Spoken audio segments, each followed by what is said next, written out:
dans cette nouvelle vidéo qui sera cette fois dédiée à 3 avis lecture avec celui-ci tout d'abord, Debout, Nos étoiles filantes et enfin Au train où va la vie. Donc installez-vous bien, prenez une petite boisson fraîche ou chaude selon vos envies.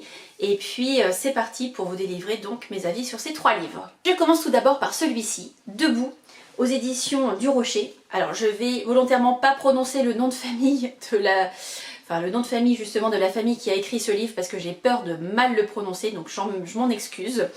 Donc Debout, j'ai eu ce livre dans le cadre d'une masse critique Babelio, une des dernières d'ailleurs. Et je vais vous dire pourquoi j'ai choisi ce livre-là.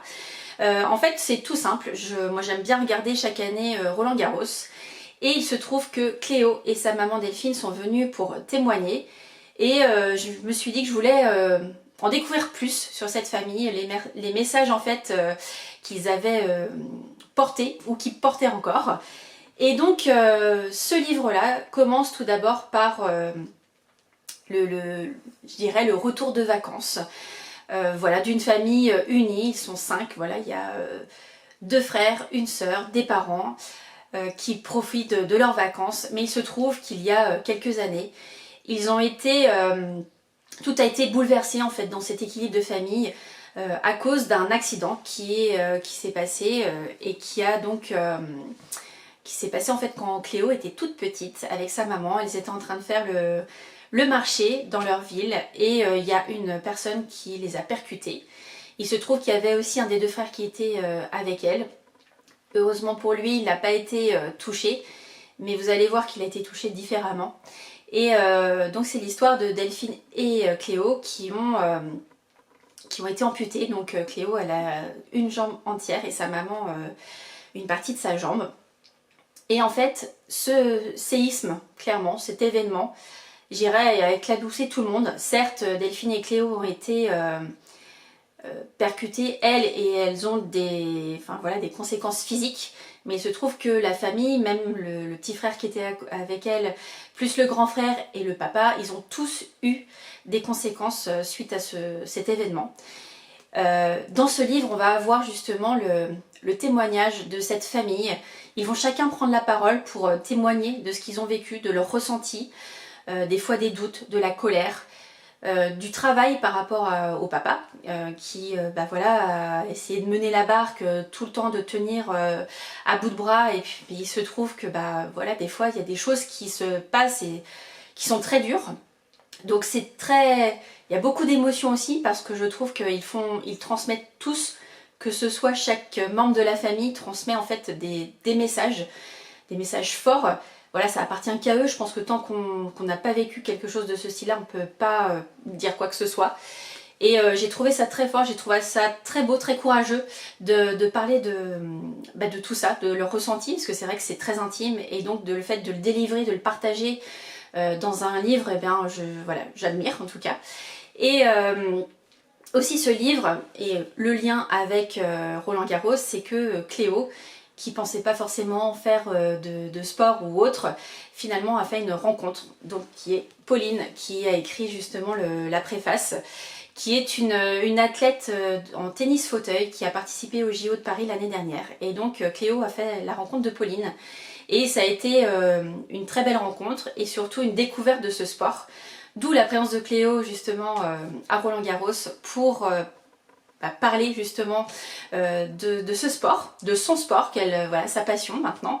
Elle envisage de participer au JO de Los Angeles, donc en 2028, et je lui souhaite. Et voilà, quoi vous dire de plus, parce que j'en ai dit déjà pas mal. C'est vraiment un témoignage, un beau témoignage, poignant. Et surtout, ils se battent pour en fait mettre en place une visite médicale régulière, surtout pour les personnes d'un certain âge, pour savoir si les personnes sont bien aptes à conduire ou pas. Je vous encourage vraiment à découvrir ce témoignage, découvrir donc cette famille une famille forte, une famille engagée. Et c'est vrai que le titre, j'ai trouvé ça très beau. Et voilà, encore merci à Babelio pour le partage, merci aux éditions du Rocher et merci à la famille pour ce partage très très fort. Deuxième livre, je vais vous parler de Nos étoiles filantes de Laure Manel aux éditions Michel Lafon. Laure Manel, c'est une autrice que j'apprécie beaucoup, que ce soit personnellement ou à travers ses livres. Je n'ai pas forcément lu ses livres, j'irais dans le bon ordre. Au départ, voilà, j'ai lu du Poche, du Brochet, enfin bref. Et depuis quelques temps, un de mes rituels, j'irais annuels, notamment au printemps du livre de Montaigu, c'est d'aller me procurer le dernier livre de Laure, donc directement. Donc en général, il est tout frais sorti des presses. Et voilà, là, je dirais, ça n'a pas dérogé à la règle. Je suis allée prendre celui-ci, donc au dernier salon de Montaigu. Et donc je suis maintenant à jour, depuis que j'ai lu ce livre-là, je suis à jour dans les livres de Laure. Et c'est toujours de très bons moments. Et donc dans celui-ci, déjà la couverture est juste magnifique. Oups, le marque-page s'en va. Ici, il va y avoir un élément très important, ça va être le Canada. Et je dirais la nature, l'environnement. Et c'est vrai que dès le début, on sent l'amour de ce pays de l'autrice et on a vraiment très envie de partir au Canada. On a beaucoup de descriptions de paysages, beaucoup d'instants, de moments. Enfin moi, ça m'a vraiment embarqué direct. Mais surtout l'histoire de ce livre, c'est l'histoire de Fanny. Fanny malheureusement a eu un accident. Elle était donc avec un couple d'amis et son fiancé. Et il se trouve que sur les 4, elle est la seule personne qui a survécu. Et son fiancé, en fait, il avait un rêve qu'il voulait vivre avec elle. C'était d'aller s'installer au Canada. Et donc, je dirais, pour se reconstruire, parce que voilà, elle a une période très difficile. Et pour se reconstruire, elle a dit, en fait, j'ai envie de réaliser le rêve que malheureusement il ne va pas vivre, mais elle va décider de partir pour justement vivre tout ça, se reconstruire, avoir une quête de soi, se dire est-ce que j'ai encore le droit de vivre certaines choses. Bref, c'est vraiment très poétique et à la fin du livre, j'avais ma petite larme parce que j'ai trouvé ça beau, doux. Et puis voilà, j'ai aimé vivre ces moments aux côtés de Fanny.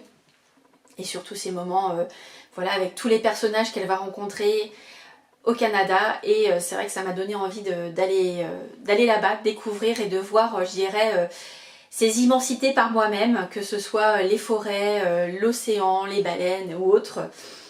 Bref, un livre que je vous recommande. Si vous ne l'avez pas encore lu, bah, n'hésitez pas. C'est Nos étoiles filantes, vous allez aussi comprendre le titre dans le livre qui fait référence à une chanson, mais j'en dirai pas plus, je dirai pas qui, quoi, comment, enfin bref. Vous allez découvrir ça, qui ajoute, je dirais, cette petite touche d'art, d'authenticité et autres. Et ce livre, en fait, il a été inspiré lors d'un voyage que l'autrice a effectué. Et on sent voilà, l'amour de ce pays à travers cette histoire. Merci Laure pour ce livre et puis pour ce voyage au Canada en compagnie de Fanny. Et maintenant, c'est à vous de découvrir ce roman. Si des fois vous l'avez déjà lu, j'aimerais bien savoir ce que vous en avez pensé, donc n'hésitez pas à me le mettre en commentaire. Pour le troisième roman, on part aussi en voyage mais un petit peu plus proche. C'est le dernier roman de Cynthia Kafka, Au train où va la vie, aux éditions Charleston. Ici on va voyager en train et pour faire un Paris-Hendaye. Voilà, donc un peu plus proche de nous effectivement. Et surtout, c'est l'histoire au tout départ, donc d'un voyage en train et de 4 personnes qui vont se rencontrer dans le carré famille du train. On a Eliane qui est une personne âgée qui, elle, veut aller à Hendaye pour, je dirais, faire un hommage, j'en dirai pas plus. Il y a également Lola qui arrive, qui est un petit peu perturbée, qui est une adolescente. Et il y a Pénélope et Betty. Pénélope qui a, je dirais, une approche avec Eliane au tout début qui n'est pas forcément la meilleure, mais vous verrez pourquoi. Et Betty qui va faire son apparition donc en dernier. Je ne vais pas forcément tout vous décrire, mais ce qui va se passer, voilà, c'est ces 4 femmes, 4 solitudes quelque part qui vont se rencontrer, qui vont se découvrir et qui vont avoir un périple ensemble. Et moi j'ai trouvé ça très joli,